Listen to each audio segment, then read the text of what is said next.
నమస్తే, welcome to our channel. నేను సౌజన్య. ప్రముఖ జ్యోతిష్యులు వేణుస్వామి ఏదైతే ప్రిడిక్షన్స్ చెప్తారో అవన్నీ దారి తప్పుతున్నాయా? సో అంటే ఎందుకు అంటే ఇలాంటి మాటలు వస్తూ ఉన్నాయి. తెలంగాణలో బీఆర్ఎస్ గవర్నమెంట్ ఫామ్ చేస్తుంది, అంటే అధికారంలోకి వస్తుంది అన్నారు, అది జరగలేదు. సో అలాగే క్రికెట్కి ఐపీఎల్కి సంబంధించి ఎస్ఆర్హెచ్ కూడా విన్ అవుతుంది అన్నారు, అది జరగలేదు. సో అలాగే ఏపీకి సంబంధించి ఏదైతే వైసీపీ గవర్నమెంట్ ఫామ్ చేస్తోంది 2024 ఎన్నికల రిజల్ట్స్కి సంబంధించి ఆ తర్వాత అన్నారు. సో ఇది ఎక్కడ జరగదు అని చెప్పేసి అని వైసీపీ నేతలు భయపడుతున్నారు అని టాక్ వినిపిస్తోంది. మరి ఈ అంశానికి సంబంధించి వారి విశ్లేషణని మనతో పంచుకోవడానికి ఈరోజు మనతో పాటు ఉన్నారు సీనియర్ జర్నలిస్ట్ దుర్గా కుమార్ గారు ఉన్నారు. వారితో మాట్లాడదాం. నమస్తే అండి. నమస్కారం అమ్మా, మన వీక్షకులు కూడా నమస్కారం. సౌజన్య అంటే వేణుస్వామి గారు ప్రతి విషయంలో కూడా ఆయన ఇలా జరుగుతుంది అలా జరుగుతుంది అని చెప్పేసి అని ప్రిడిక్షన్స్ చెప్తూనే ఉంటారు. సో అలా చెప్పారు, తెలంగాణ ఎలక్షన్కి సంబంధించి అది జరగలేదు. ఐపీఎల్ మ్యాచ్ గురించి కూడా చెప్పారు అంటున్నారు. సో ఎస్ఆర్హెచ్ విన్ అవుతుందని, సో అది జరగలేదు. సో ఇన్ని జరగలేదు కాబట్టి వైసీపీ నేతలు ఒక భయం పట్టుకుంది. జగన్మోహన్ రెడ్డి మళ్ళీ గవర్నమెంట్ ఫామ్ చేస్తారు 2024 రిజల్ట్స్ తర్వాత అన్నారు, అది ఎక్కడ జరగదు అని భయపడుతుంది అంటున్నారు. సో దీని గురించి మీరేమంటారు? ఒకటమ్మా, కూటి కోసం కోటి విజులు అన్నారు. ఇవాళ ఈ మీడియా వచ్చిన తర్వాత ఇది ఇంకా కొంచెం బాగా పెరిగిపోయింది. అంటే మీడియాలో ఉన్న అవకాశాలని, తర్వాత వీక్షకుల్లో ఉండే బలహీనతల్ని అడ్డం పెట్టుకుని కొంతమంది బతికేస్తున్నారు. అలా బతికే వాళ్ళల్లో ఇప్పుడు మీరు చెబుతున్న ప్రముఖ అని చెప్పారు, ప్రముఖ జ్యోతిష్యుడు అయితే ఆయన నిజంగా నాకు ఆయన గురించి అంతగా తెలీదు. ఏ జ్యోతిష్యమైనా ఇవాళ జ్యోతిష్కులు దగ్గరికి వెళ్ళటం అంటేనే మనం ఇవాళ ఉన్న యుగంలో ఇంత అభివృద్ధి చెందిన తర్వాత ఇట్లాంటి మూఢనమ్మకాలు ఉండటం, ఇంకా ఆ మూఢనమ్మకాలను కొన్ని ఛానల్స్ లాంటి వాళ్ళు తీసుకొచ్చి ప్రోత్సహించడం, వాళ్ళు ఒక పెయిడ్ ప్రోగ్రామ్ అరగంటకో గంటకో ఇంత ఇస్తామని వచ్చి చెప్తా ఉన్నారు. నేను చాలామందిని అలా చూసా. వాళ్ళు బ్రతుకు తెరువు కోసం చేస్తున్న ప్రయత్నాలు ఇవి.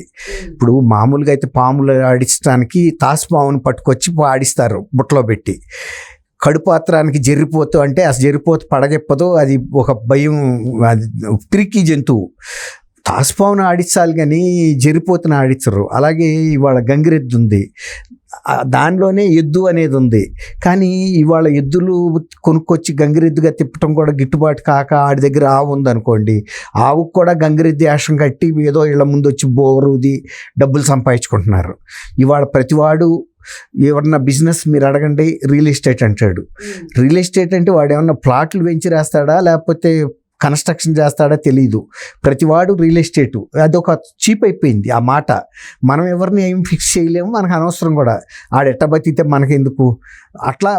ఇట్లాగే ఇవాళ జాతకం అనేది కూడా, జ్యోతిష్యం అనేది ఈ ఛానల్స్లో వచ్చి చెప్పటం, ఒక ఓవర్ నైట్లో ప్రముఖుడు అనిపించుకోవటం. ఇప్పుడు మీకు తెలియకుండానే మీ దాంట్లో ఇంట్రోలో చెప్పారు, అంటే ఆయన ప్రముఖ జ్యోతిష్యులు అనే చెప్తూ ఉంటారు. ఏ వీడియోలో చూసినా ప్రముఖ జ్యోతిష్యులు వేణుస్వామి అనే వస్తుంది.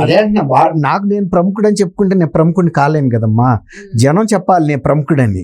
నాకు నేను చెప్పుకుంటే నేను శ్రీ దుర్గా కుమార్ గారు అని చెప్పుకున్నాను అనుకోండి, నాకు గౌరవం నేను ఇచ్చుకోవటం కాదు, ప్రజలు ఇవ్వాలి. అట్లాగే ఇప్పుడు జ్యోతిష్యం అనేది కూడా చాలామంది వచ్చేసారు, ఎవరు ఇష్టం వచ్చినట్టు వాళ్ళు చెబుతున్నారు. తర్వాత అతనేం జవాబుదారీ కాదు ఎవరికి. ఆ రోజుకి చెప్తాడు, వెళ్ళిపోతాడు, తర్వాత ఏది జరిగినా అతనికి అనవసరం.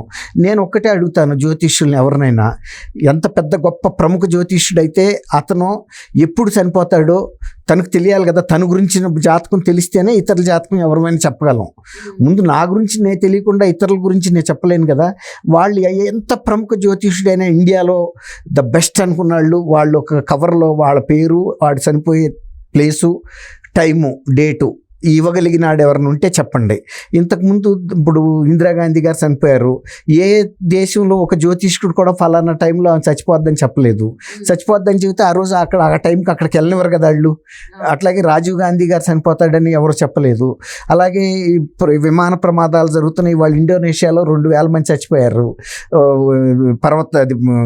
పర్వతాలు కూలి ల్యాండ్ స్లైడ్లో. ఇప్పుడు ఇలాంటివి కనుక ఎవరికైనా తెలిస్తే చెప్పారనుకోండి, ఇలాంటి ఉపద్రవాలు అరికట్టవచ్చు. తర్వాత మన దేశానికి పనికొచ్చే ప్రముఖుల్ని, శాస్త్రవేత్తల్ని రక్షించుకోవచ్చు. తర్వాత మనకు పలానా విమాన ప్రమాదం జరుగుతున్న కొన్ని వందల కోట్ల రూపాయలు డబ్బులు సేవ్ చేసుకోవచ్చు. ఆ ఫ్లైట్ని టేకాఫే చేయనివ్వరు కదా. ఇవాళ పలానా హైదరాబాద్ నుంచి ఢిల్లీ వెళ్తున్న ఫ్లైటో లేకపోతే జకార్తా వెళ్తున్న ఫ్లైటో పలానప్పుడు కూలిపోద్ది అంటే అసలు వాళ్ళు టేకాఫే చేయనివ్వరు కదా. అట్లయితే ఇప్పుడు దివితాలూకాలు ఉప్పిన వచ్చింది, ఎవరు ప్రిడిక్ట్ చేసి చెప్పలేదు కదమ్మా. ఇలా దేశంలో ప్రపంచంలో ప్రతి పూటకి ప్రతిరోజు ఏ ఒక ఘోరమైన సంఘటనలు జరుగుతున్నాయి. అనేక మంది జ్యోతిష్యుల పిల్లలు కూడా ప్రమాదాల్లో జరిగి చనిపోయిన వాళ్ళు చూసా. పీఠాధిపతులు కూడా వాళ్ళు వెహికల్స్లో వెళ్తా శిష్య బృందంతో ప్రమాదాలు గురై చచ్చిపోయిన వాళ్ళు చూస్తున్నాము. అనేక మంది పెద్ద పెద్ద భక్తి కేంద్రాలకి వెళ్తా కూడా ప్రమాదాలు అయ్యి అనేక సార్లు చూస్తున్నాం. నిన్న కూడా శ్రీశైలం నుంచి దైవ దర్శనానికి వెళ్ళి ఎదురు వస్తున్న హైదరాబాద్ నుంచి శ్రీశైలం వెళ్తున్న బస్సు గుద్ది ఒక కారు ఫ్యామిలీ పోయింది. ఇలా అనేక జరుగుతున్నప్పుడు వీళ్ళు ఇది ఒక గ్యాంబ్లింగ్ లాగా చేస్తున్నారు తప్ప దీన్ని ఒక జోదం లాగా ఇప్పుడు బెట్టింగ్ చేసే వాళ్ళకి వీళ్ళకి పెద్ద తేడా లేదు. వీళ్ళు కూడా ప్రముఖులు అవ్వటం కోసం ఏదో ఒక పిచ్చి స్టేట్మెంట్లు ఇచ్చి అవి యూట్యూబ్లో వచ్చి జనం చూసి ఇది అవటమే తప్ప నిజంగా ప్రముఖ కనుక వ్యక్తి అయితే ఆయన వేణుస్వామి, ఆయన గురించి ఆయన ఒక మధ్యవర్తి దగ్గర ఒక షీల్ కవర్ పెట్టమనండి చేద్దాం. ఇప్పుడు ఒకవేళ కనుక అంతకుముందు చనిపోయిన టైము ఎవరైనా మనిషి అయితే చనిపోతాం కదా, ఆ చనిపోయిన టైం ఆయన రాసుకున్నాడా లేదా, చనిపోయే కారణం రాసుకున్నాడా లేదా, ప్లేస్ ఎక్కడ చనిపోతాడని రాసుకున్నాడు, టైం ఏం రాసుకున్నాడు, అంతే కదా. అవి అయితే తెలవాలి. అట్టా కనుక ఇచ్చిన వాళ్ళు ఉంటే డేర్గా మనం ఒప్పుకుందాం ఇతను గట్స్ గలాడని. ఇప్పుడు మొన్నేమో ఇక్కడ బీఆర్ఎస్ గెలుస్తుందని చెప్పాడు, పోయింది.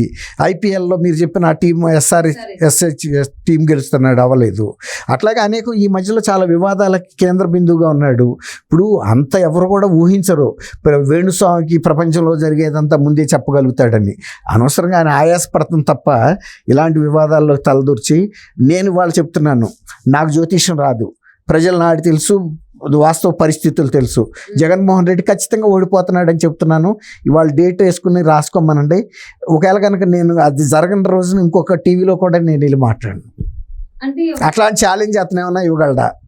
ఎస్, అతను కనుక జగన్ కనుక ఓడిపోతే ఇంకా నేను జ్యోతిష్యం చెప్పను, ఏ టీవీ ముందుకు రానని చెప్పగలుగుతాడు? చెప్పమనండి, నేను ఛాలెంజ్ చేస్తున్నా.